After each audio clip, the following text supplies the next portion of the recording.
following program makes use of copywritten material as part of a psychological examination of music. All music copyrights remain property of their respected creators. Everybody stop what they're doing right now and listen to what I have to say. Got your attention, didn't I? Today's episode is brought to you by Effin' Classy Tattoo, okay? My boys at the Effin' Classy Tattoo Parlor Shop have been killing it, okay? They got this guy, Ronnie Veritas, on board, okay? Dude has been slaying the tattoo game, okay? I saw one of his works the other day, okay? It can only really just be described as a monster wearing a crown with a knife going through its head, okay? I saw it, fucks me up every time I look at it. Effin' Classy is being called the best tattoo parlor in Huntsville ever since fucking the beginning of time. And you know what? These guys deserve every bit of credit that they get, okay? They put so much love, so much time, and so much effort into everything that they do that they really give you your money's worth. You can find these guys at 2804 Lake Road, Suite 5, Tuesday through Saturday, 3 to 11 p.m., 936-435-9300. Don't forget, visit their website, evanclassy.com, to sign up for special deals and updates. And you know what they say. Say it with me, kids. If you didn't get FCT, you got screwed! I fucked him deep inside. I fucked Elvis Presley in the bathroom where he died. I fucked. Hey kids, welcome to today's show. In today's showcase special, we go into Sturgill Simpson. Sturgill Simpson. And Sturgill is a guy who I never really knew about until my buddy Johnny here, he showed him to me. And I really got into him. I really like his music a whole lot, especially for it being country music. But surprisingly enough, you really got into his music, John. His music really affected me. He's really one of those cats. He could strut sitting down. I absolutely agree. And we went into pretty much all of his songs. We listened to all of his albums. Well, I listened to all of his albums. You missed out on his first one, but I really loved all of his music. Very surprising that how much I really connected with his music lyrically. Some of his lyrics, They're so deep. And a lot of his music, like the orchestration, like the strings and the horns and all that good stuff, it really surprised me, like how much I really enjoyed this music. It's really beautiful. And his last album, you really connected with that one about it. You can't beat that with a stick. Absolutely, man. I 100% agree with you there. We listened to a lot of his songs, and then we go into it as we do all of our showcase specials. But this one was probably, to date, is probably one of my favorite showcases that we've done. So Definitely one of mine. on that note, Johnny, sir, take us there. All right. You kids ready? Welcome to the conversationalist.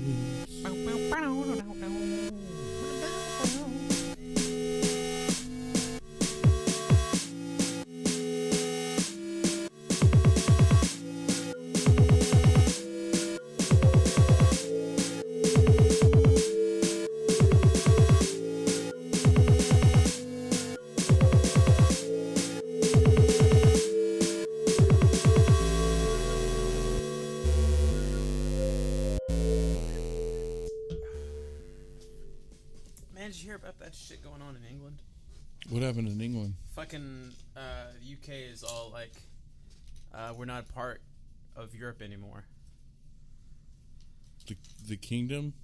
Like the United Kingdom. Like they left. Are you serious? Mm-hmm. Like they did a vote. They seceded? Yeah. Were they allowed to secede? Yeah. Like they totally left. So does that make 8 continents now? Or is it still kind of the... I don't know about all that specifics. All I know is that Britain's like, yo, we're out of here. Today's date is now our Independence Day. Blah, blah, blah. And then I read something today that's like, yeah, we're totally doing this in Texas in 2018. Like, because it's going to be up for a vote or something like that. Is that going to be a good thing or a bad thing? Man, I don't know, but I was like thinking about it, man, since like me and Christy, like we have family up north. Like, are we going to have to get like fucking passports just to go to the exotic land up north? Right. What if they make like anti-gay laws here? I don't know, man. What are you going to do? Fuck you. Not that. Anyways. Man, so yeah. today we are going to go into Sturgill Simpson. And John Sturgill Simpson. Is his real name John? It's John, yeah. I like that aspect. I'm sure you do. No, whenever you brought it up that we would do this, I was pretty excited. For probably more than one reason. One, I really enjoy his music right off the bat. Right. I guess that pretty much concludes the show. We enjoy his music. No. Well, it's just insane that it goes. It's for me, Sturgill Simpson's like a revelation because I've tried so hard to enjoy country music. Mm-hmm. I've always been able to respect any sort of music that's worked on. Mm-hmm. So there's a lot of country music out there, and especially in this area, the people we know who do country music. But how often have I ever been able to actually jam and really enjoy the musical aspect of it? Mm-hmm. Not at all. Yeah, until and that makes it a bit of I guess like a paradox, if you will, because like you say, like I respect and I appreciate musicians that work on music, right? But if it's country music, then you throw up your cross and you're like, get away, like right. Well, and that's the problem. I mean, I think that it almost is an evident, visible line that I just don't listen to country music. Mm-hmm. And I don't want that line. Yeah.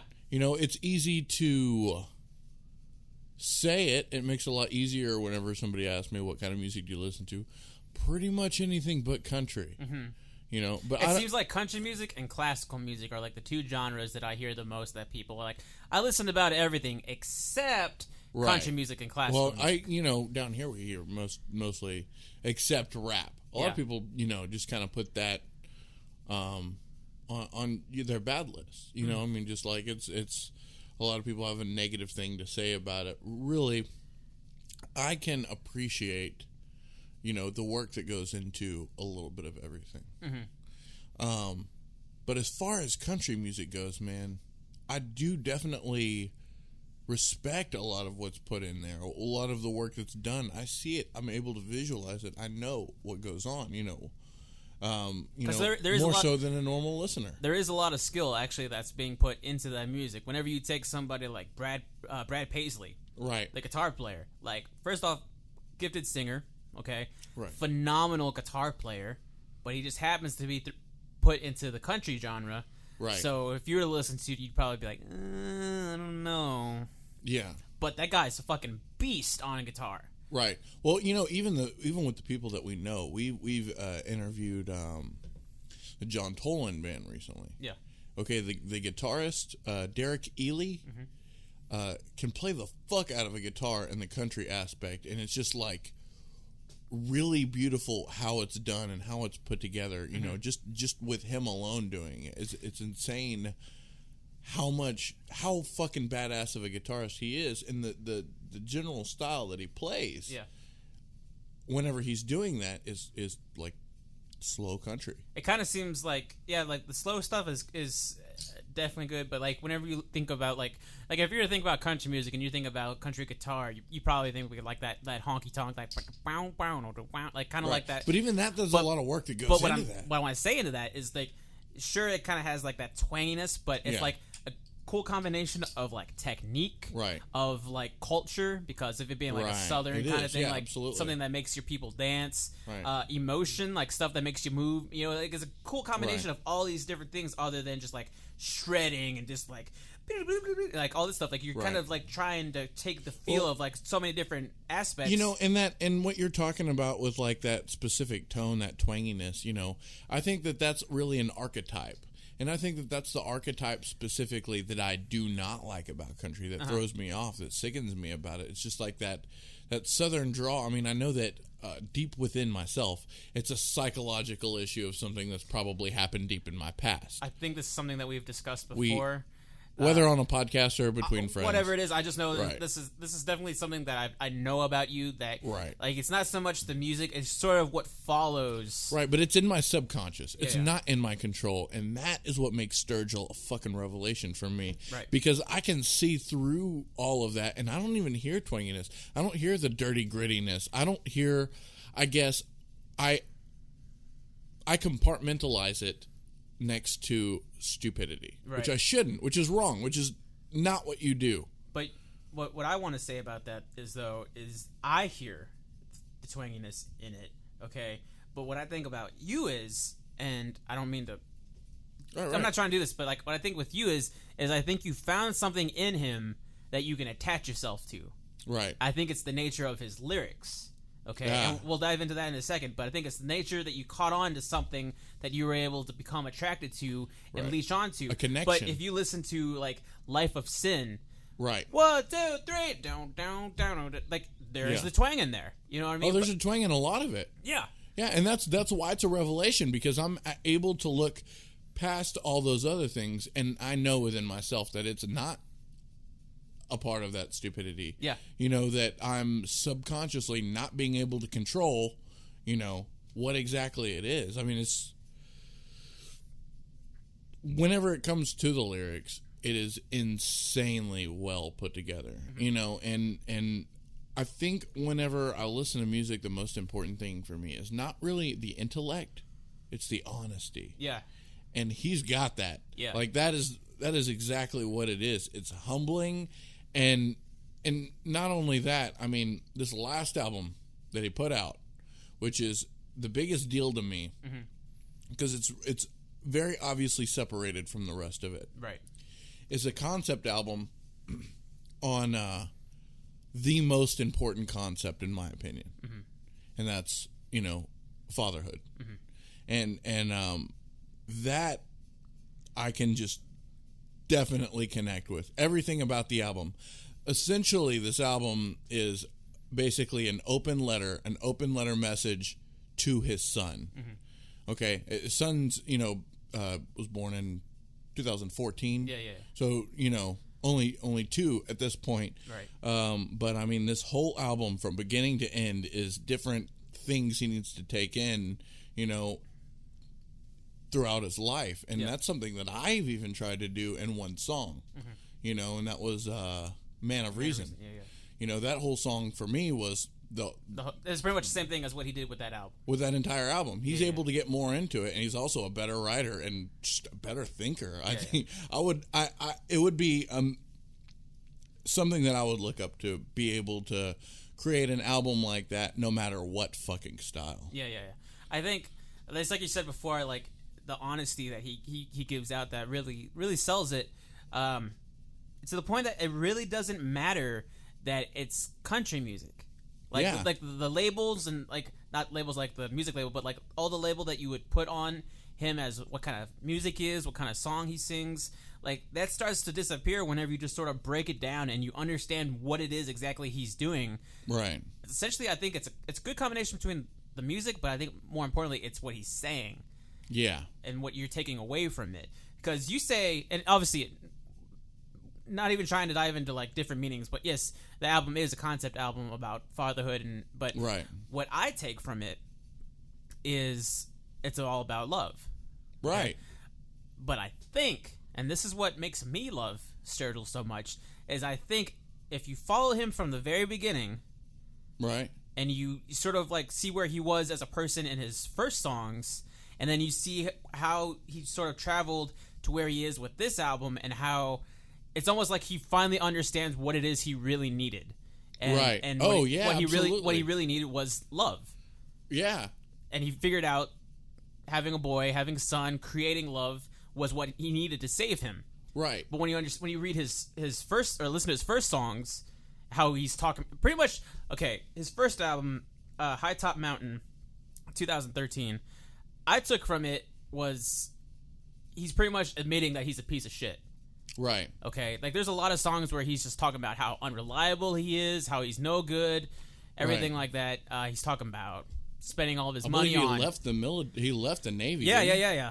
Pretty much just a real sour feeling about himself. But you wouldn't be able to really tell with some of his songs because they have like the traditional country sound. But when you listen, like I was talking to my brother about it today, and I was like, he's a country singer that, unlike anybody else. And I don't know if Chris is really into country music or not, but I was like... He doesn't seem like yeah, it. But I was like, this is actually a country singer that you'll probably be able to tolerate. And he was like, okay. And I sent him one of his songs. It's like, not once does he ever mention a pickup truck or a woman breaking his heart. Oh, yeah. And he laughed at that pretty good. But it's the honest, he talks more, he sort of eliminates the whole idea of the country star.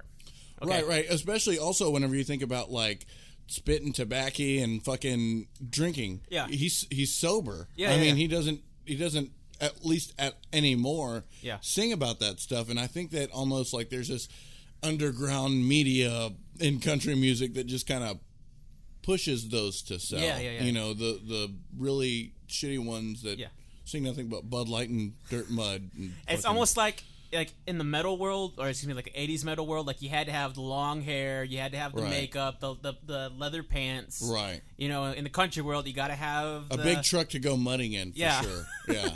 Your dog has to be your best friend and all that shit. But when you look at him, like if you were to put him next to like a huge country star, if you were to put him next to Garth Brooks, okay, he kind of has like... You look at him like he's a fake, probably. Not even that, but you just look at him and it's like, Jesus, man, are you all right? Like, yeah. And then you look at Garth Brooks, it's like, fuck you. I don't mean to say that. Anyways, but yeah, he kind of has like this thing about him where he doesn't fit the norm in this world of country music. Yeah. And I think that's totally okay. I don't think you need to. Right. I don't think you need to follow but any rules. His voice, very much his voice is so old school. Yeah. Friggin', you know, he's compared to a lot by with Waylon Jennings. Yeah. Now I don't listen to enough country music to know what that even means. He was kind of in the Johnny Cash days. Right. Yeah. And he's got, like, as far as music goes that I understand, I'd say that it does have that Johnny Cash sound to it, you know, but his voice is fucking, it's so beautiful, man. And I've always noticed it in certain music, but I think that the way that he does it, his voice is one thing. The guitar and the country aspect of it is another thing. But at least with this new album, he's got this strings thing going on in the background that reminds me of our earlier podcast, fucking Lana Del Rey. Mm-hmm. Okay, everything that I liked from Lana Del Rey is in this. Mm-hmm. You know what I mean? It's that such a, like, if you love beautiful music, you know, just the feeling, you can see the instruments in the background. Mm-hmm. This shit is for you. Mm-hmm. You know, I mean, anybody who can appreciate really good music instead of just the simple, you know, pop element that we all naturally engage ourselves in. Yeah. But, you know, anybody who really understands the love of music, I think it's undeniable what Sturgill's music can do. Yeah. I think that he kind of takes, like, I think as far as country music go, I think he kind of fits all of the normal things as far as like the rules of like how to construct a song and everything like that. But he adds the strings, he adds the horns, he adds the R&B element to it, which is something I don't know if many people really understand. Like him saying like one of his biggest influences was Marvin Gaye. Yeah. Marvin Gaye being one of the greatest R&B singers of all time. And then you hear that in what was that? Welcome to Earth on the new album. Like it starts off pretty chill, very kind of, you know, low tone, but at the very end, then the horns kind of come in. It makes you want to dance. See, you say Marvin Gaye, but another one of his giant influences, and in the same song as what I hear, Van Morrison. Really? Yeah. Have you ever heard Van Morrison songs where he's got all the trombones and the instruments and stuff like that? Can't say that I have, really. A lot of Van Morrison songs have that in it, and you can hear those influences of when the horns go. You know, like I'd even put it still in that R&B thing that you're talking about. Yeah, totally. But there's definitely a lot of that influence that he's got in it, and that spirituality that Van Morrison as well had. You know, has it. You know. Like, I wish we could just go front to back on every song on that fucking album. But there's more. There's more songs on that album. Yeah. I definitely. Or than that album. Yeah. But before we get to that album, because we're gonna get to that album. Okay, all right. I think we gotta just take. I'm just excited, man. I can't calm down. Just take a chill pill, okay? Let's go to the beginning. Okay, we said High Top Mountain was his first album. Right. I actually haven't listened to it. Okay, well then let me lay some shit on you. Okay. Like I said before, listening to this album, the immediate vibe that I got from it was him pretty much admitting to the world, right, to the listener, listen, I'm not perfect. That honesty. I am not what you hope I am to be. I'm a piece of shit. Right. Pretty much. Right. I've done things that I regret. And then, like, a lot of times you hear him talking about, like, sometimes I wish I could just hang myself because of all the shit that I've done. Like, right. It's honesty. I wonder what he really did. I don't know. I don't know, but kooky shit. Anytime I ever like listen to interviews with him, or I hear him, like someone once brought up, like, yeah, man, you used to be into like a lot of heavy drugs, weren't you? Like just trying to get it out of him to talk about it. He's like, yeah, I don't really want to talk about that. Like, I wonder how many hookers he raped and killed. I don't know. There's for that much, that much guilt, at least 30 or 40 hookers, I think. Top, at least, yeah. Yeah. I don't know. And the truth is whenever people like try and get that out of him, because it seems right, like a lot of people are beginning to pick up like he's not the happiest camper in the world. Yeah. So they try and dig in and like, yo, man, what's up with you? And they bring up drugs because that's kind of something that he talks about a lot in his songs. Yeah. So like, yeah, you were in a lot into kind of drugs, weren't you? And he'll every time he'll be like, I don't want to talk about that. And right, he says that he doesn't really want to like put that. He doesn't want to like have like young listeners hear that about him and sort of entice them to go into that world. Yeah, which I respect wholeheartedly. Like, right. But if he could still say in his music like, I'm a fuck up, don't fuck up like I did, perfectly. Right. You know. But you don't need to go telling stories about, oh man, I was snorting coke off of a hooker's ass. Yeah. You know, like, that doesn't... You don't need to go into those details. Think of the children, John. The children. And whenever he thinks of the children, man, whenever... on that new album, which is I have to go back to, you know, he even says in his song to his son, you know, do as I say, not as I've done. Yeah. It don't have to be like father, like son. Yeah.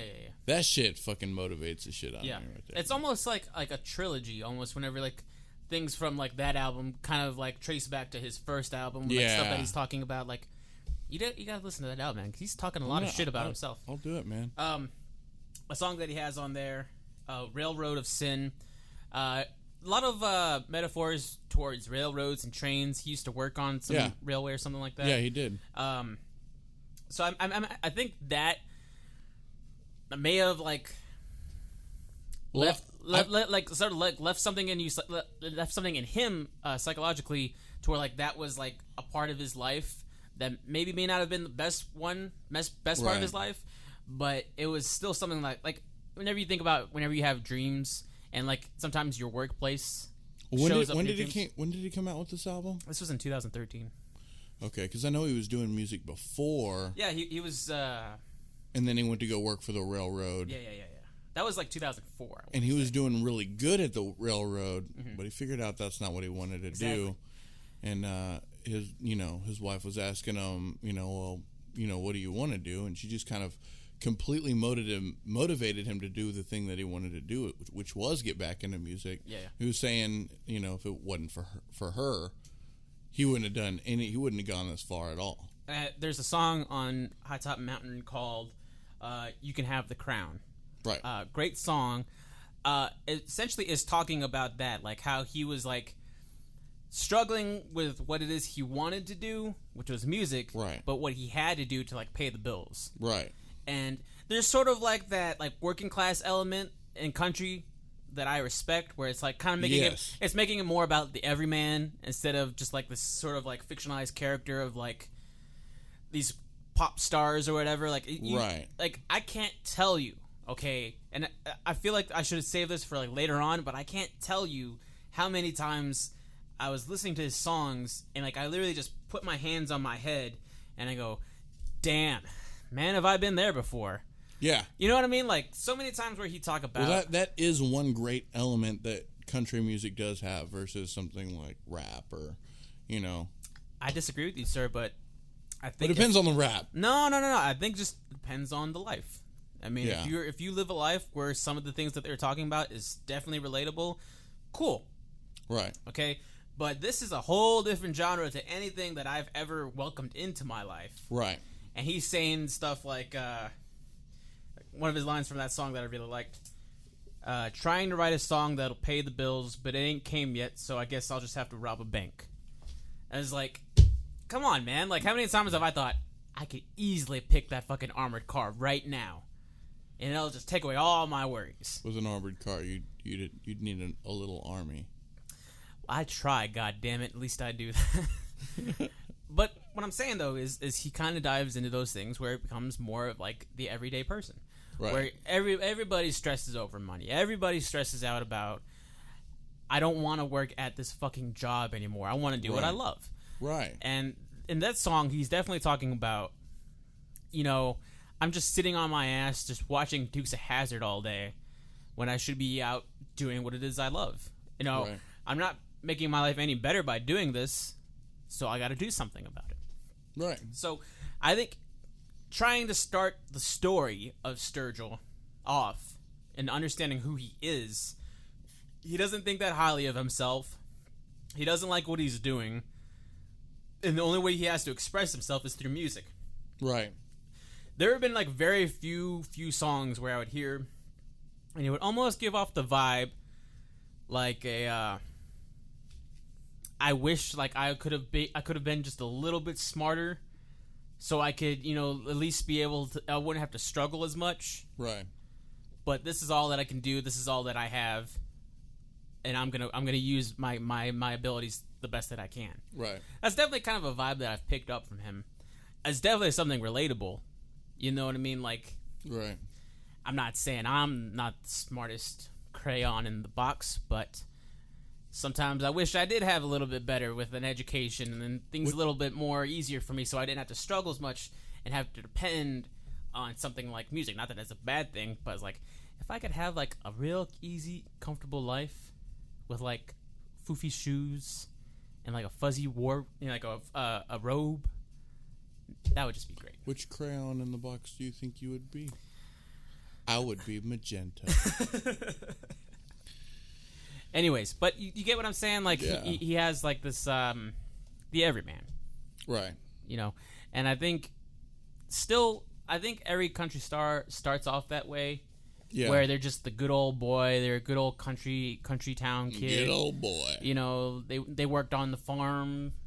You know, they did all hard work and stuff. They had grandpa who is their mentor. Like all these like real like down-rooted stuff like that. Right. Which I think he captures, but there's still just that little bit of edge to him. Right. Whenever he talks about, I spent all my money on weed and pills. Right. It's like, Well, he's got the edginess, but he doesn't have to do it. You know what I mean? He's honest about it, you know, about how it was a part of his life. yeah. You know. But also, you know, he does trace back to the realization of what drugs are okay and what drugs are not okay. Yeah. You know, and that's one thing that's pretty evident on his second album. But before we go into that, still, there's one more song on there that I just wanted to touch base on. And still, like you said, you haven't heard this album, so this will be a song I recommend you listen to. It's not my song, but it's a song I want to recommend to you. Okay. Song's called "Water in a Well," and still has the same vibe of, you know, like all of his songs, unless they're like real slow vibed ones, they kind of have like that you know what I'm saying? Like just kind of like that driving kind of like traditional country sound to it. And "Water in a Well," a line from it that I really enjoyed was, sometimes it feels like my mind belongs to a child that's grown. Somewhere between you and me, I've lost my way, and I'm trying to get home. Right. Him, like the whole, like I feel like a child, like I have the mind of a child, and I'm a grown man, and I'm just trying to get back home. Like, I think that still kind of dives into like how he sees himself. Right. Like him being not that good at much. Right. I mean, as far as I know, he only really graduated high school, which that's not slamming you if you've only gone through high school or whatever, but I imagine since he was born in somewhere in Kentucky. Yeah, Jackson, Kentucky. I have no idea what it's like there. But I do know a lot of what I think what shaped a lot of his life was the fact that his family were coal miners. Yes. Okay. They know hard work. Yeah. But like every male in his family, on his mother's side, I believe, Right. was a coal miner, and that reminded me a lot of what it's like living up north. And I imagine like every kind of I thought you were gonna say Zoolander. No. But living up north, like how factory jobs. Yeah, you got your factory jobs. Like that's like the main kind of employment that you can get. They don't have oil like we've got. Yeah. It's the difference, you know. Yeah. Some people, like when I was working in a factory for a little while, I met a guy who started there when he turned 18, and he retired that year at like 60 years old or something like that. Right, at that place. Yeah, like that was his whole life. Well, yeah, I mean that's also what makes him the rebel. Yeah. You know, I mean his dad, his father was actually was it his father or stepfather was a cop? His father. Yeah, his father was a cop, undercover DEA or something like that. Yeah. You know, and they never saw eye to eye Yeah. or something like that. You know, and he was just in general really rebellious, and he was, you know, selling drugs. You know, and you know he got in trouble for it. You know, and sent him to the Navy. Yeah. He did 3 years, and I think he left. I think he went AWOL or something like that. Something like that. I'm not 100% sure how he left, but I know that it was something that had given him guilt to this day. Right. You know, and he also has a lot of things to say about the military in his songs. You know, he's not very pro-military, but at the same time, he's like, you know, if you're getting there, you got to stick with it. Right. You know, which is really, you know, how I stand on it. You know, I'm very for the troops. I'm just not always, you know, in favor of why we're out there or wherever. Right. You know, respect to the troops. Support the troops. Anyways. Yeah. But yeah, taking all of those little facts about him as a person, Right. and then you listen to his debut album, like the picture is very clear about the kind of person that he is. Outlaw. Yeah. And I think he does very well in showing that in his first album. Whether he wanted to just show himself off to the world, just like, this is who I am, you either take it or leave it, who knows? But what he did with his first album, hands down, was probably the best way to debut himself into the music world, but then just debut himself to the world.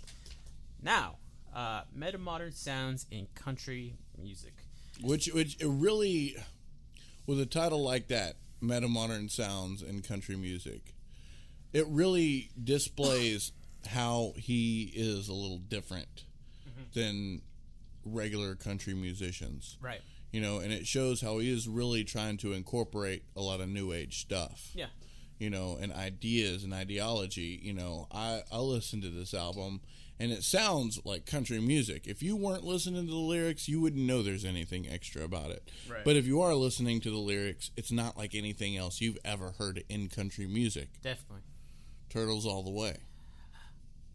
Okay, I'm really gonna have a hard time with this show because I have an idea of what your song is. I don't even have one yet. You don't? No. Shit. This is gonna be so hard on me, man. All right. I'll let you go first. No. It's not okay. I hate you so much right now. Do you have a song? I'm in between three. You're in between three. Only one of them is one that I think you would go with. Okay. And I don't want us to both have the same song, and then me pick your song first, and then you be like, damn, what song am I going to go with now? It's okay, because I don't really have one. Okay, then fine. Turtles All the Way Down. That's not my song. But it could have been.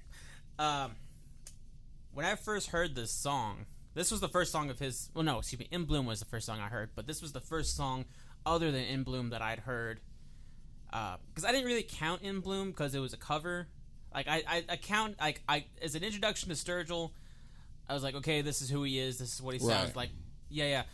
But... That was my first introduction as well. When I heard... This was the first original song of his that I had heard. And as soon as I heard this, I was like, fuck yeah, I am on board. Oh, like, really? I love this damn song so much right off the bat because it has like a it almost reminds me of was it Buffalo Springfield, for what it's worth? Yeah. Yeah. It almost reminded me of that song. So I've got to go into here out of nowhere. I saw a trailer for a movie the other day, and they used that song from Buffalo Springfield in the beginning, but it's like little girls in the background just barely singing it to make it creepy because it was a scary movie. What? And yeah, I was pissed off. What? I was like, I'm boycotting this movie just because. Like, just they fucked up that song. What movie?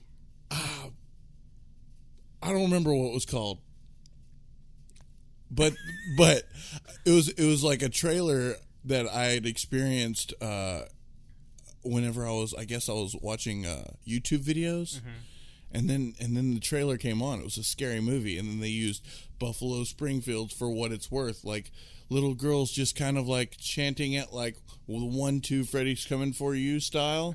You know, like, I understand why they did it in, like, the Social Network, you know, with Radiohead. Yeah. And then there was another one they did. They do that a lot. But why this song? Why the fuck did they do this? Because it was like one of those, I think it was done by the same people who do The Conjuring. The same kind of scary movie people. Yeah. And they did that fucking song, and I'm like... So what were you saying before I interrupted? I was going to say, Turtles All the Way Down reminds me of For What It's Worth by Buffalo Springfield, in the very, like, relaxed kind of chill vibe that it starts off with. Right. And kind of how, like, the drums, they're kind of doing, like, that half, like... Yeah. Kind of just keeping it very minimal, where Sturgill's pretty much keeping the flow of the song going. Right. For me, whenever I listen to that song, obviously the part at the end, and you know what lyric I'm talking about, that really sells it for me. But I took away from it being a song about how, like, it's starting to talk about how love is something that he needs in his life. There's the line, I'm going to look it up real quick, but you know what line I'm talking about, right? Some about some, like, marijuana... marijuana, psilocybin, LSD. No. Shit, we gotta get the order right.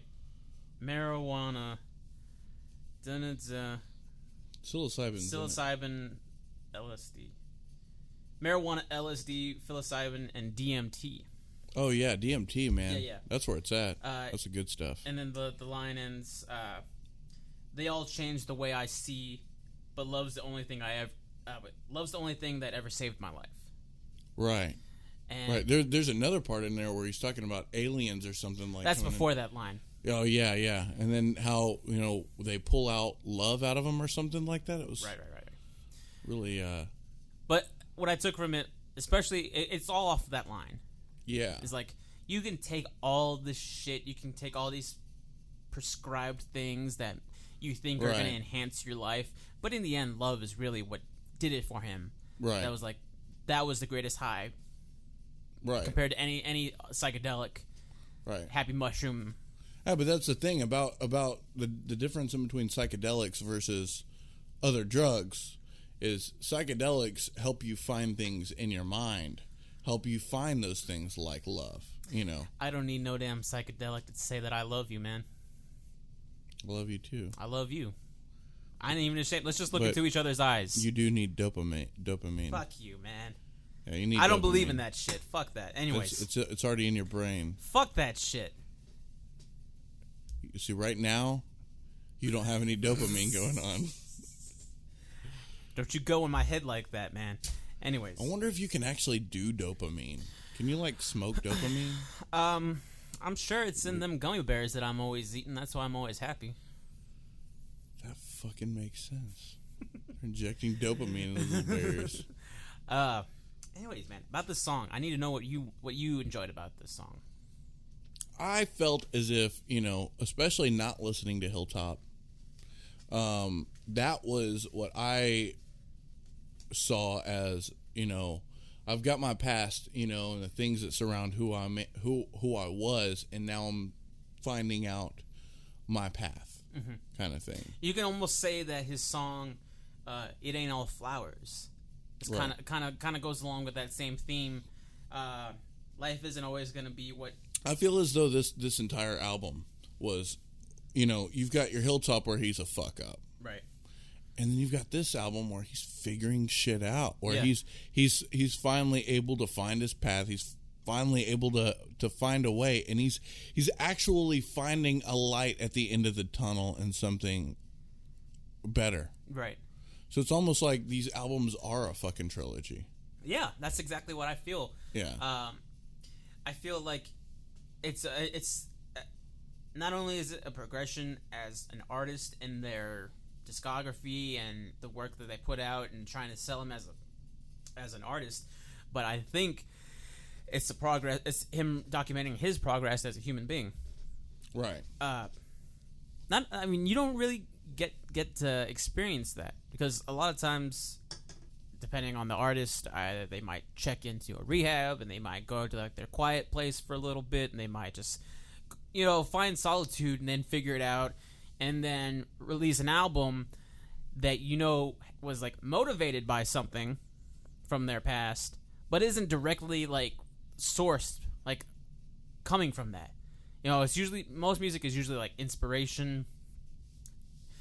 Like you can use tragedy to inspire you to create some form of art. Right. It has nothing at all to do with that tragedy. Right. But when you re-listen to some of his songs, it's like it's coming from somewhere. Oh yeah. And I don't know. I think once we get to that third album, which I feel is kind of like a happy ending for him. Right. Which is hard to say because I love the pain that he gives off. Yeah. Like I like it's that album makes me fucking cry. It's almost like what happened with Hank Williams. I don't know. Okay, so he wrote. Who's Hank Williams? Famous country star. He was writing songs about how his wife sent him to the doghouse, and not literally a doghouse is the term. That'd be a weird sort of lifestyle. That's that kinky shit, mate. No. Hey, babe, can I take a shower now? But his wife, like, he did wrong. His wife caught him. Yeah. Gave him a whole bunch of shit. He wrote a song about it. It was a hit, right? Right. And then the executives were all like, hey, that one song that you wrote, that was a fucking hit. It's selling on top of the charts. You need to make us more of those songs. And he's like, this is my life. Hello? No. Yeah. You need to do it now. We will put you in a literal doghouse. But yeah, I don't want that to happen to Sturgill because like I like his music, but like I kind of feel, but no. Maybe he's got to have another kid. Exactly, got to keep that shit going. But still, like him talking about the love that he's obtaining, that he's discovering, I think that's what makes it more meaningful. When you learn, like, it's kind of like whenever you see, like whenever you see like a bad guy, like whether it be in a film or a TV show, and they have a turnaround and they redeem themselves, and then they become the hero in the end. Essentially, a father being a positive role model, somewhat close to being a hero, if not literally a hero. Like Despicable Me. Yeah, that's a good metaphor. That was. I was looking for it. I forgot the last thing you said because I was busy thinking about that Despicable metaphor. Me. Yeah. Anyways, another song off of this album that I really enjoyed, which is one that we listened to kind of close to when we were right before we started, called "The Promise," and that was that one that I told you had the strings in it that I really liked, that you didn't know had strings in it. The Promise sounds like one I've listened to, but I don't remember what it was. What are the lyrics in it? But if you wait around a while, I'll make you fall. I'll make you fall for me. I promise you. I promise you. I will. Is there any other lyrics that stand out? Honestly, there probably is, but those are the lyrics that really stick out for me. There's a lot of like that album for me is a little shaky because I've been listening to the album, but I'm not looking at my phone to see what songs they are. Right. So I just know that there's certain things that stick out, like with I don't know what album, but it's or I don't know what song. It's these string. I don't mind these string. I don't change my strings. I think that's Living the Dream. Is it? Pretty sure I don't change my strings because they don't change the way I sing. Yeah. Yeah, I like that shit. And woke up today and decided to kill my ego. It hadn't done me any good anyhow. Yeah. That shit's fucking... You know what I'm saying? Yeah. But with Promise, it's one of his more slower songs, which I appreciate his slower songs. I know I've listened to that song. It's definitely... it's where he sort of dives into more like traditional love songs. Right. Instead of him talking about his life or... Right, being an outlaw. Yeah, being an outlaw. You figure out he's an outlaw that's in love. Right. And him saying the words, like, if you stick around, I promise you, I'm going to make you fall for me. Like, and I think, I don't know too much about his wife. I didn't go in to read into their story or whatever. Right. But you definitely could tell, like, she has has an important role in his life. Right. And he keeps coming back. He's got to make it. He's got to do the tours. He's got to go on the show, and she's always there. Yeah. You know, there's a lot of that struggle in some of the stuff on the new album. Yeah. But I love how he kind of just dives into that, where he kind of breaks that outlaw role, and he sort of just goes into these... He lets you see a side of him that he probably may not want you to see, like more sensitive side. Right. Which I think he'd be okay with it, because like he's definitely doesn't fit the norm as far as a country star goes. Right. Already. So him just kind of biting down on his emotions and just saying like, I love this woman. Like, yeah. Fuck yeah. He's not going to hit her or some shit, like some domestic shit like Garth Brooks did in When Thunder Strikes or whatever that bullshit was. When Thunder Rolls. Yeah. Did he hit her? I think so. What a fucking dick. If there's one thing I know about Garth Brooks is that, yeah, he hit his wife. God damn piece of shit. Anyways. Wait. Unless it's in the bedroom and it's all... Because I'm just going to have to say that if both parties are into it, I think that it's totally cool. You know what I'm saying? I'm glad that you feel that way. But before we go onwards, what songs off of this album really struck you? Because Turtles All the Way Down, The Promise, and It Ain't All Flowers. Like I said, man, it's I like a little bit of everything. The only one I can think of off my mind is Thin White Line or whatever, is Long Hard White Line or shit. You know, Walk the Line. Turtles All the Way is my song for this album. Absolutely. It's not the song I'm choosing. Okay. See, man, there you go, doing that shit, man. Like, you just said you don't have a song, and now you're like... I've got one in my head. The song to play? Yeah. But for this album, I like the Turtles All the Way. Okay. I need to know what song it is, man. Are you ready to go on to the next album? Sure, let's do it. Alright, this album is pretty fucking amazing. What's the name of it? The Sailor's Guide to the Galaxy? I fucking wish, man. No, honestly, it's I didn't even think about it before you even said that shit, but like the cover, like if you just put like Marvin the Paranoid Android somewhere in there, yeah, like that would totally fit, and that would make me the happiest man in the world. The album is actually really badass. Oh yeah, the design, I like the little red lights at the bottom of the water. Yeah, I actually bought my dad this album for Father's Day. Has he listened to it yet? Do you know? Yeah, he says he digs it. Awesome. He said he thinks he heard one of the songs on his Red Dirt channel on Pandora. No lie. So that's good. They're playing them on the normal country stations. That's good. Well, this album was his first album on a major label. I know that. Like his first two albums, he did it independently. He did by himself. Yeah, absolutely. And I read something. I don't know if it was his first album or his second album, but he did it in like 6 days for like $4,000. And he said like I was pretty happy about that. You want to hear what IndieWire says about this album? I don't give a fuck who they are, but sure. Yeah. I like what they say. They say a mesmerizing and sometimes bewildering mix of traditional country sounds, contemporary philosophy, and psychedelic recording studio wizardry. That's funny because that's almost, that's not the exact words my brother said, but he said psychedelic country whenever I showed him. It is psychedelic. Whenever I showed him Turtles All the Way Down. Oh, really? He referred to it as psychedelic country. I was like, Yeah. I guess. It is.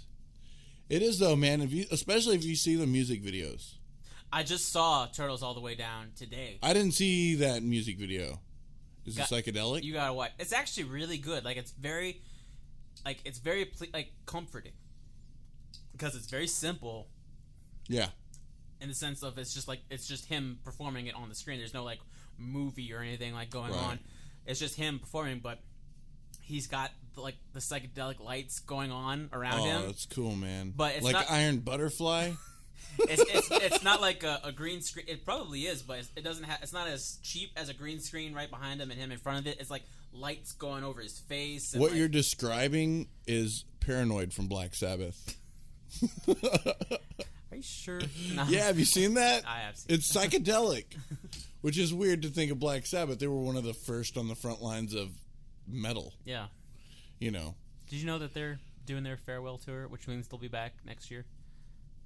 I can't afford the tickets already. So this album was fucking amazing. Yes. Because it's very beautiful in the background. All the slow songs are amazing. And it's versatile. Mm-hmm.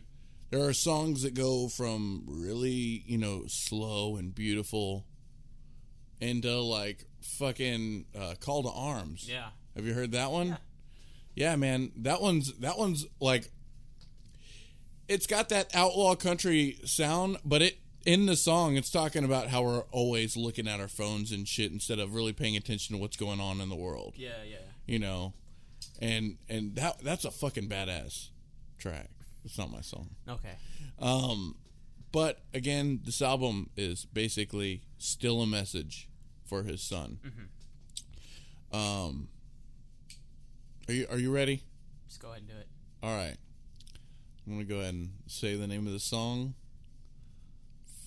that I'll play, that I get to choose, and it will be Brace for Impact. Live a Little. All right.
Yeah, man.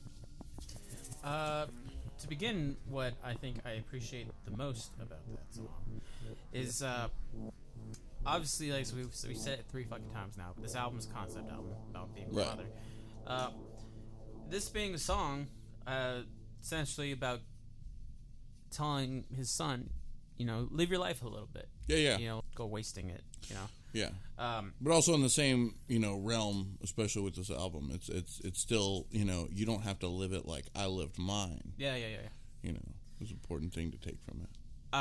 Just listening to it right now, and there's probably more things that I want to go into it, but like just now listening to it, the ending of it, how it just sort of goes on like that music for like a good couple beats. Right.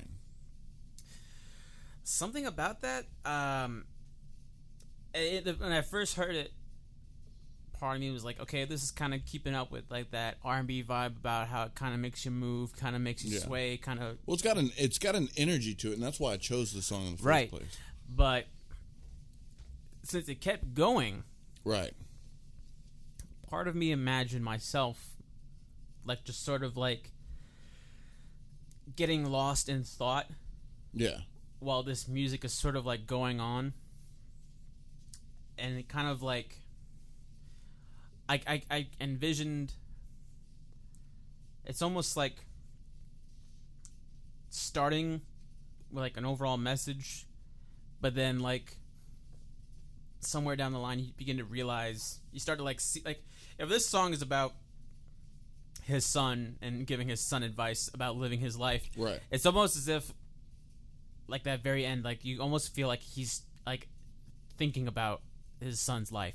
Right. Like how it's gonna go, and like kind of like how you get lost in thought and you play all these scenarios in your head of like, will my son become this? Will my son become that? It's almost like a realization. It's like, oh shit.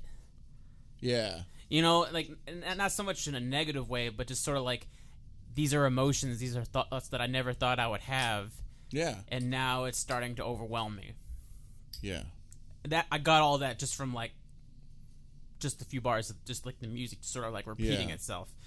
I think repetition is an awesome tool in music because it's sort of like it's revelations. It's just sort of like loops to like things just coming back and forth, like your brain working. Right. Well, also at the same time, whenever you got a loop, on something, that change that allow like. When you have music that's repeating itself, and then you hear any part of it change, you're able to focus and tune into what that one thing is. Mm-hmm. So it is a very important tool in music on specifically like if you don't want to turn down something, but you also want to draw attention to something, Mm-hmm. I picked the song because it has a specific energy to it. It is something that a style that a lot of people can listen to and a lot of people can jam, but the underlying message in it, is pretty deep, like everything else on the album. Just go out and live a little, man. We're all dying to live, living to die. No matter what you believe, and all of us cry. Yeah. For the ones we must leave. Yeah. Do you ever pick up any like? Because he mentions God sometimes in his songs. Yeah. Do you ever like pick up like that spirituality sort of vibe of like him trying to like pick at what like the great unknown of what's supposed to happen with us after we die? Right. Like, do you ever like pick any of those vibes? Yeah. Well, I pick up a lot that he does have like this repetition in his songs about death, and we're just living to die. Mm-hmm. So that's a common thread of certain lyrics that he's used before. Not only this, but something else. I forgot what song it was. Mm-hmm. He mentioned basically the same concept. We're dying to live, living to die. Yeah. So while it's still pretty dark, I do feel as if he is just kind of picking on where we go after this, or what's going on. I feel like this is probably one of the bigger things that makes him stick out compared to everyone else, because you think about country musicians and this image that they try and portray. Right. Good, clean, wholesome Christians. Right. they went to Second Baptist their whole life. They had their first kid baptized Second Baptist. You know, like Cowboy church. Yeah, exactly.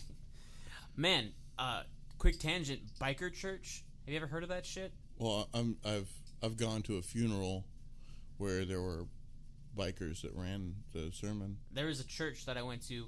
Everything like the priest was a biker. Everyone in it were bikers.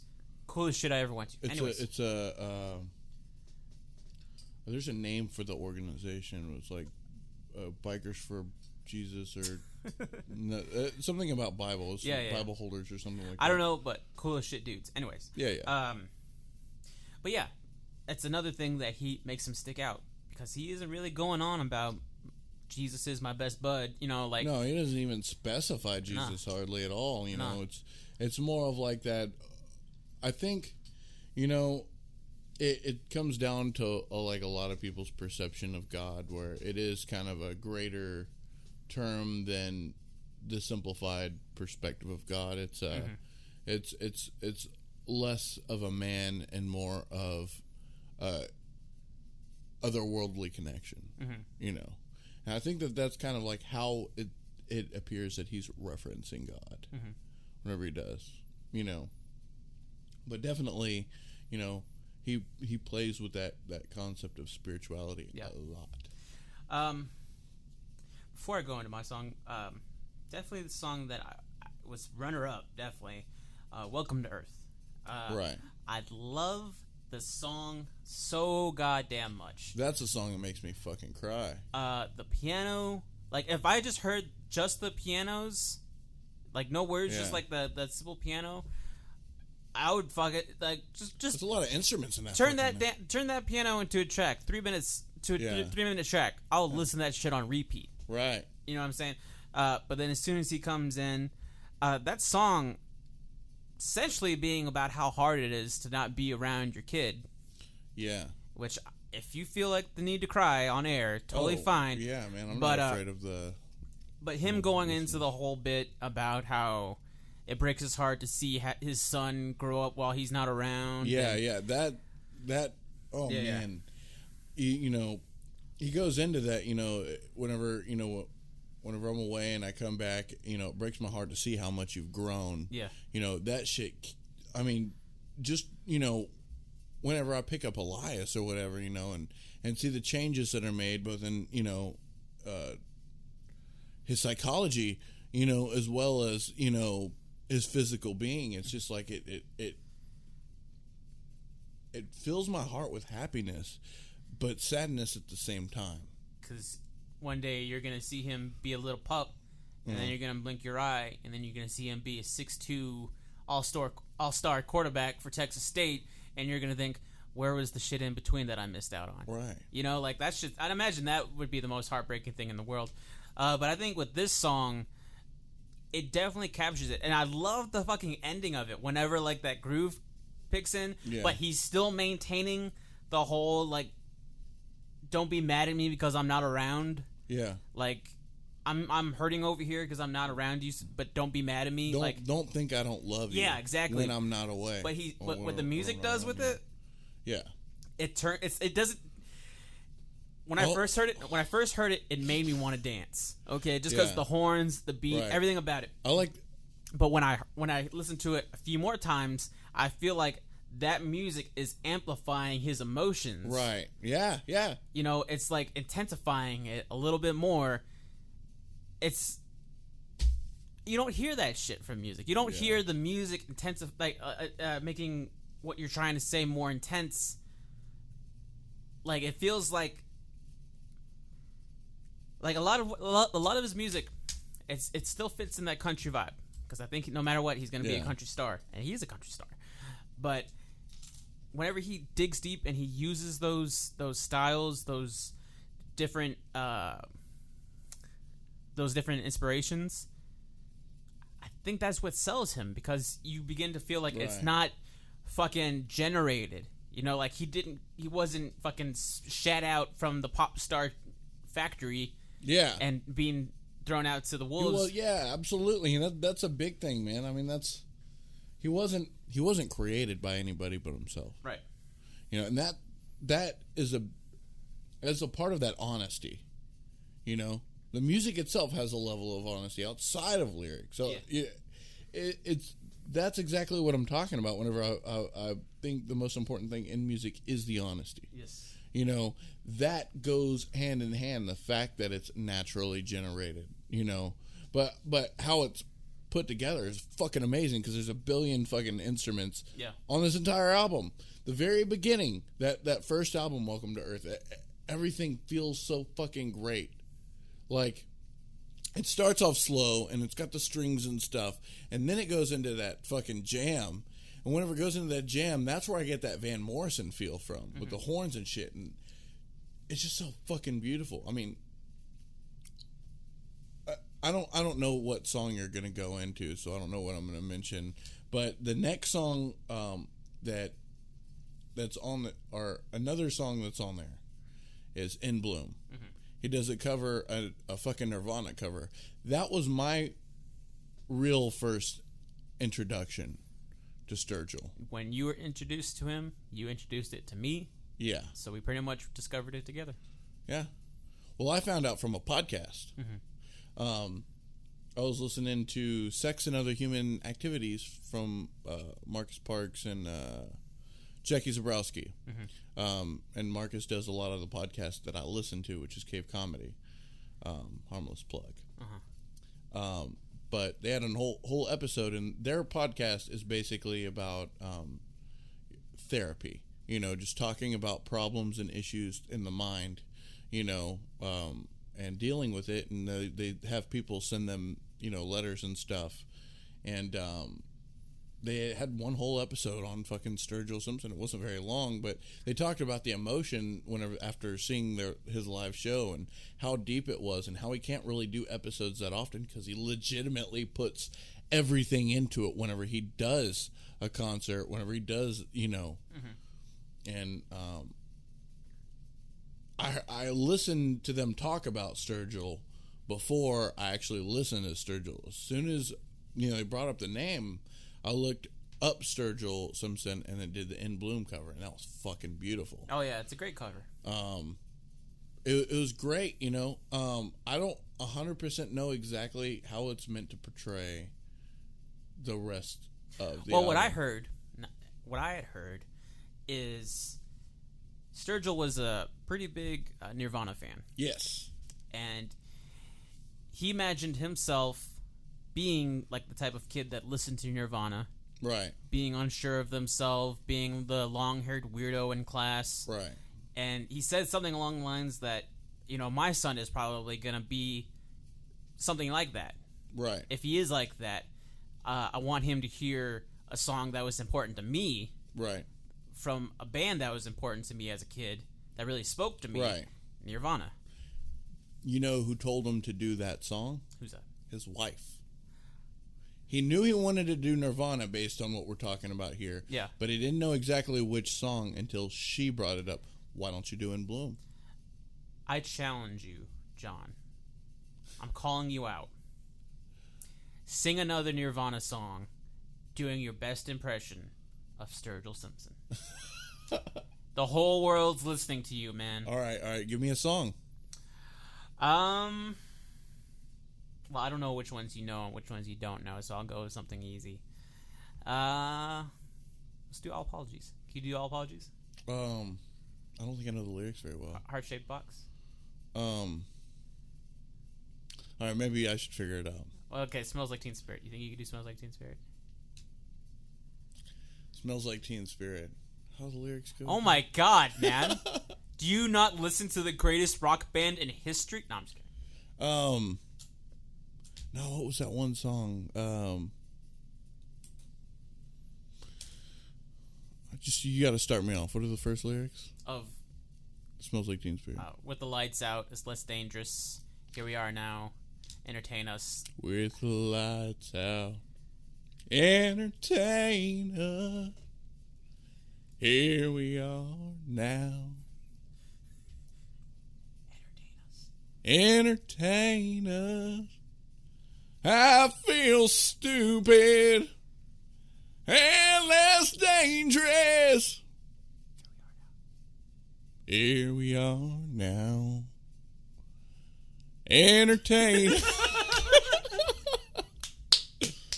That was pretty good, man. If I had an acoustic guitar, it'd be top notch.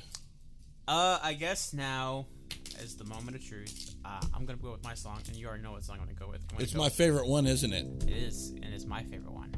Yeah.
It's so fucking. Tears are so fake. Fucking beautiful. Those tears are so fake. Stop lying. But wait, goddamn,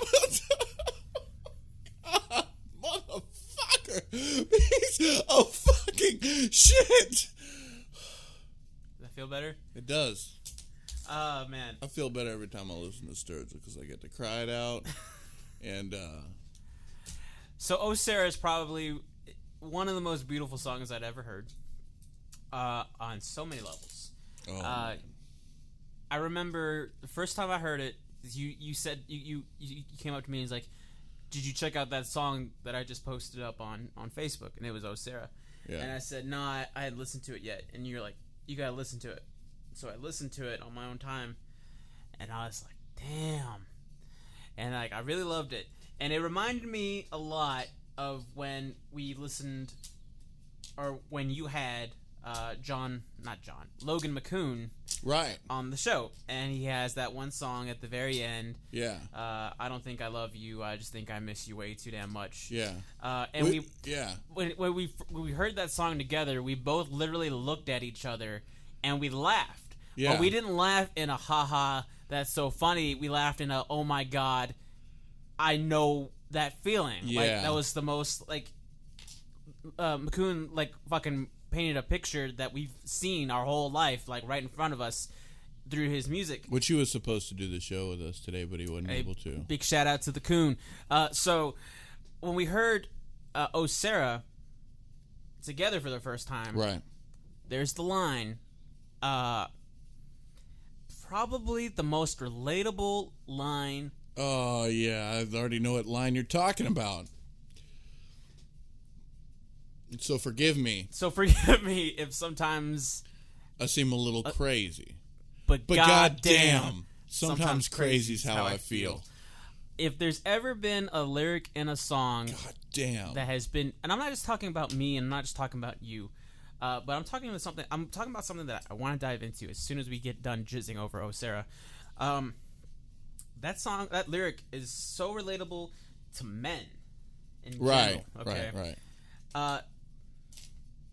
Okay, before I dive into what I want to say, everything about the song is beautiful. The strings, the percussion, the very subtle, yeah. like The cello? the cellos, the horn, like My favorite thing though, it even beats it beats the goddamn. Okay, it's after that. Oh no, I've got two favorite parts more than that. Okay. One is I forgot what line he uses. Thank you. It's the love that I feel in your arms. Mm-hmm. That the way that the music goes whenever he sings that part, Yeah. that's fucking some real shit right there. Like, Yeah, musically speaking, it's beautiful. Verbally, it's amazing. But one thing that hits me the most about the song is after that part, you hear him in the background just go, ah, like his he's yelling in the background, just because you can feel that he feels what he's writing. Yeah. You know whenever somebody's being fake and not genuine to what they're writing. You can tell. Mm-hmm. Some of my songs are like that. I mean, it's just how writers are. Yeah. Sometimes you got to create a story. This guy is the most ingenuine fucking writer of all time in his music, and it's like you feel all the heartbreak, you feel all the pain. Yeah. And in that song, you feel everything. Yes. You feel the love. You feel crazy. But goddamn, sometimes crazy is how you feel. Yeah.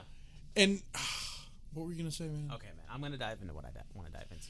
There's probably 2 or 3 spots in this song that dives into an area that hit me harder than just the overall theme of this song. Essentially, he's writing a song to his wife Sarah. Right. But the line that really sold it as something larger than just a love song, "I'm too old now to learn how to let you in." Yeah. Okay. There is this, I don't know what it is, but there comes a time whenever, I don't know if it's when we get older or if it starts off when we're young, but when you shut yourself off. Right.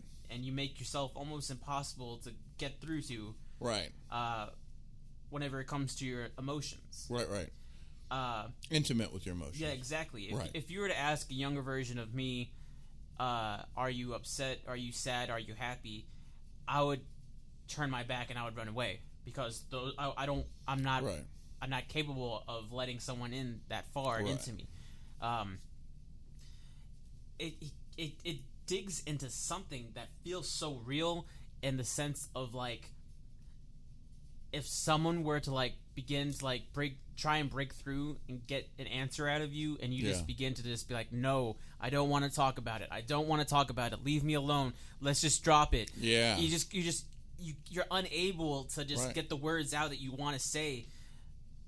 When he says, I'm sorry if I come off crazy, but goddamn, crazy is just how I feel. Right. That literally feels like whenever you finally reveal yourself. Yeah. When you finally say that one thing that you like, all that tension and all that fucking.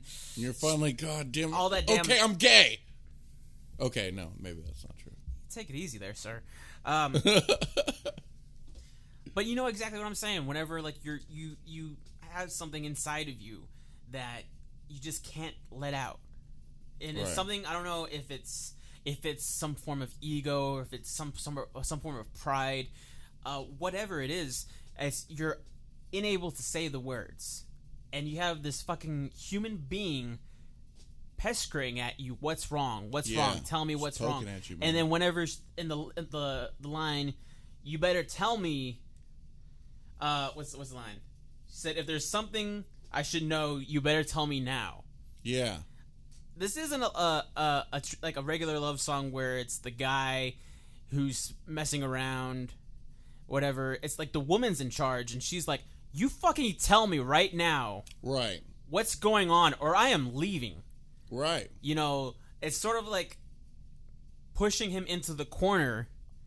And her being like this big dominant role in his life. Right. This big, like, because she already is. You can tell by the rest of his songs. Yeah. There's this woman in his life that's pretty much the captain of his ship. Right. That was a great way to put it based on this album. But she's fucking like, that's the line before goddamn, sometimes crazy is how I feel. The fucking tell me, or I am walking out on you, and I'm gonna live my life. Because I'm not dealing with your shit right now. Pushing him in the corner. Exactly. Let me into you.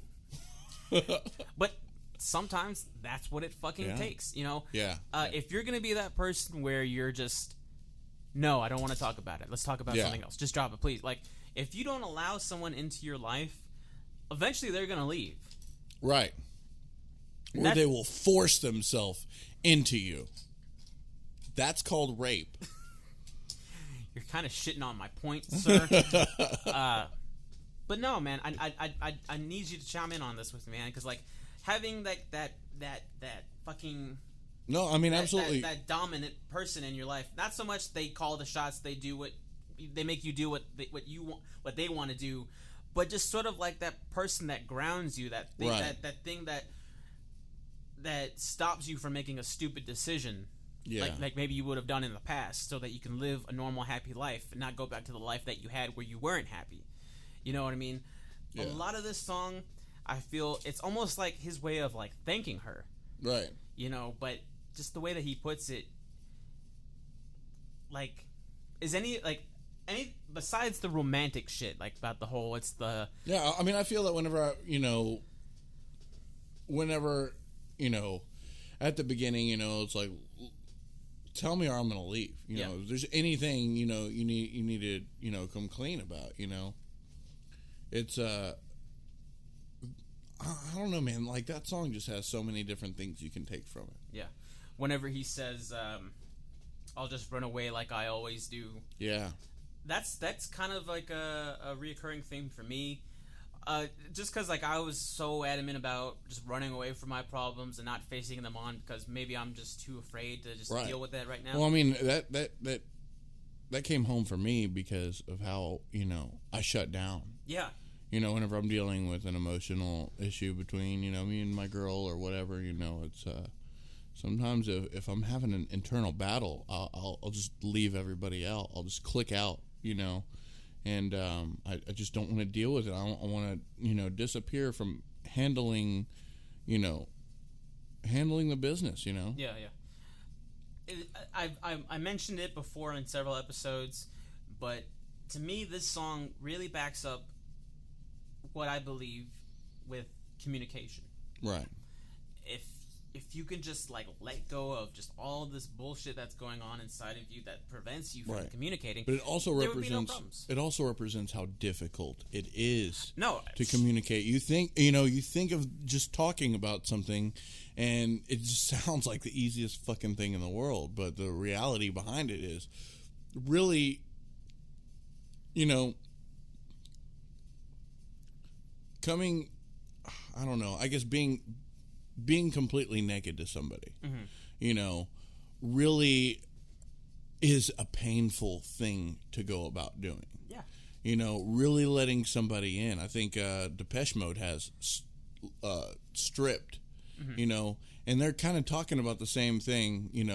Let me hear you make decisions without your televisions. Maybe it's a little different, but still in that aspect of being naked. Yeah. Just really as furthest to the core of your personality, of who you really are, of what makes you different than everybody else, in a person, you know what I mean? And really allowing yourself to do that is very difficult. I feel as if I'm pretty, out there about who I am.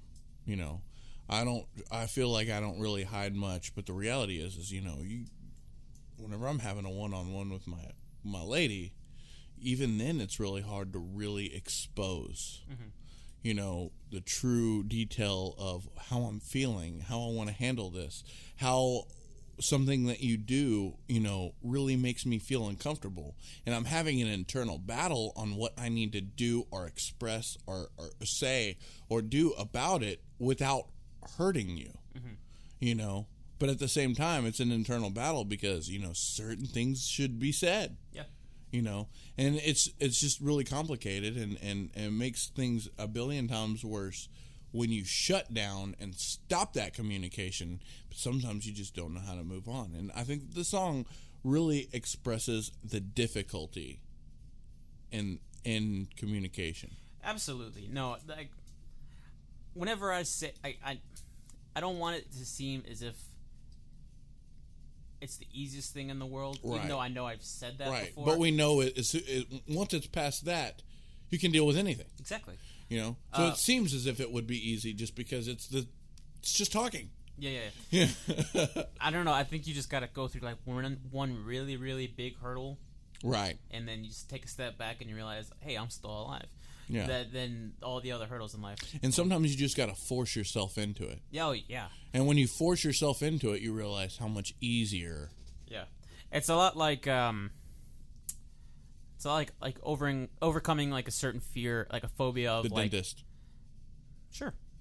I'm fucking scared of the dentist. But once you go, and once you get told how many damn cavities you have, and once your dentist like shuns you for like being like the worst person in the world because you didn't brush your damn teeth or floss or whatever, once you go back home, hey man, I'm still alive. I don't think I'm gonna have that experience. You will. It'll all be okay, man. I'm gonna be passed out the whole fucking time. No, you won't. I'm telling you that if they don't give me the drugs, I will do the drugs on my own. You're gonna have some guy all up in your face, and there's gonna be a part of you that wants to like stick your lips out. Yeah. Just give him a little peck. Just a little, hey, how you doing? I think it depends on how cute he is. Apparently, he's gonna have a great set of teeth. And that's the thing I think about whenever I choose my dentist. Yes. Anyways. I don't want to go repeating myself, but this song really is probably my favorite Sturgill song. It is my favorite. This isn't just the song that I wanted to play just for the show. This is definitely a song that when I listen to it, like, it literally makes me want to fall in love. Yeah. Just so I can experience certain hardships. And I know that's it's kind of turning into a fantasy. Right. But and I'm not saying I'm not in love. It's a weird fantasy because the hardships are the shitty parts. I know, but sometimes it's parts that make the relationship feel more real. Yeah, every good relationship will have hardship. Yeah. But it's but also the shitty ones. Yeah. It's kind of like that gleam of hope that he has, where like he's talking about, Right. like he talks about like how he has a hard time talking, but he goes into how she's the most important thing in his life. Yeah. And how, you know, whenever he falls apart, he goes to her. So I don't know. It's definitely something that inspires. It creates beautiful images in my head. As far as like whenever I just listen to it, I close my eyes and I just take it all in. Very well produced, very well written, very well composed. I've got one more song I just want to talk about. Yeah, let's do that. Keep Between the Lines. Yeah. That's another great song on this album, and I want to just say the whole album isn't meant to be broken up. Yeah. At all. He's made it very clear. I mean, he gave Joe Rogan a copy of the album, both with, you know, all on one track, and then also in separated. And his reason for that was he didn't really want it to be broken up. And the truth is, you listen to the whole album, you can tell the difference in between what song you're in or whatever, but it does sound a very similar style. While everything's a little different, you can tell this is a concept album, and this is great together. They coincide with each other flawlessly. Totally. But Keep Between the Lines is very obviously for him about, you know, whenever he gets a little older, you know, his son gets a little older and starts making decisions for himself. Yeah. You know, I mentioned the quote, but it's very important, you know, that it's on this track. It's do as I say, not as I've done. It don't have to be like father, like son. Yeah. And I think that's really important thing to mention. I'd overheard that Keep Between the Lines is something that either his father or his grandfather, I don't know exactly remember who, told him once. Oh, that quote? Yeah. Keep Between the Lines? Yeah. So that was something that he wanted to pass on to his kid.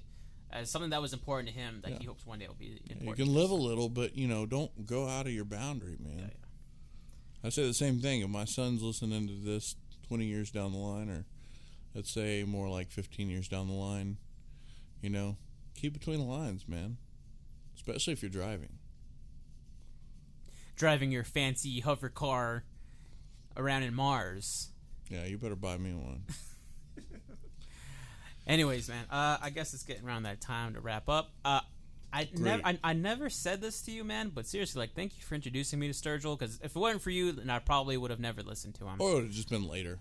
I doubt we it. wouldn't have been doing a podcast at that point. No. You don't think so? It's weird. I really don't. You know? I think that's why I listen to podcasts, man. Well, I don't know if I would ever have heard him. Yeah. Like his music. I'm sure I would have heard interviews on him as just a musician guy, but who's to say if I would ever listen to give his music a chance. But because you showed it to me, and we listened to it together, and we found a great connection into it. And we got to show all the listeners. I definitely want to reiterate my whole give new music a chance. You may love it, you may hate it. Right. But just give yourself that chance, and shit, you might enjoy it. Yeah, absolutely. And give us more ideas. We want to do the, more podcasts on different artists we haven't heard before. Anyways, Johnny, on that note, let's get the fuck out of here. Good night, goodbye, and good luck.